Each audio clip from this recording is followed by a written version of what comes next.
Ho voluto consegnare queste rose. Promuovere tra i giovani la cultura antimafiosa ed il rapporto tra il lavoro, imprenditoria e legalità sono alcuni dei temi affrontati stamane nel corso di un convegno promosso dall'Istituto I Pierico Fermi di Agrigento e titolato Un lavoro per la legalità per il lavoro.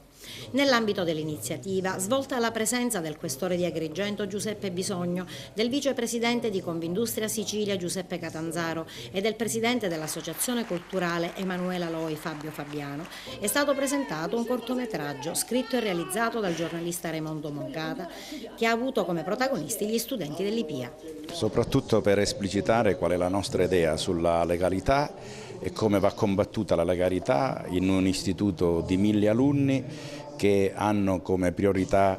il reperimento di occasioni di lavoro, considerato che noi siamo un istituto professionale e un istituto tecnico. Lo abbiamo voluto fare a conclusione quasi dell'intero anno scolastico attraverso un cortometraggio che è stato realizzato in proseguo alla nostra pubblicità, nella quale in maniera ironica si fa percepire come sia possibile uscire da determinati schemi che sono anche quelli purtroppo usuali dell'illegalità che tanto sta prendendo piega in questi contesti, per poter dimostrare come il lavoro è l'unico modo, uno dei modi naturalmente forse il migliore, per dare dignità alle persone. Noi non dobbiamo valutare queste iniziative come rutinarie. E nemmeno appunto stancarci di dire le cose più importanti, farlo con semplicità, portando innanzitutto la nostra testimonianza, mettendoci la faccia, dando la possibilità ai ragazzi di poter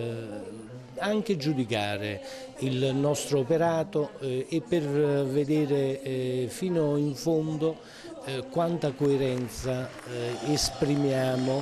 in quello che facciamo rispetto a ciò che diciamo. Un importante incontro con a tema la legalità e il lavoro, necessari da sviluppare e da analizzare per un migliore percorso formativo per i giovani.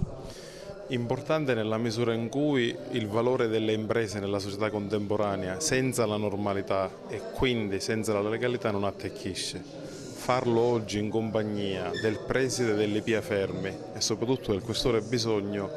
testimonia la coesione che oggi è salda e che attraverso la nobile faccia, in questo caso dei poliziotti, oggi alla comunità delle imprese è affidata l'opportunità di vivere e produrre nella normalità.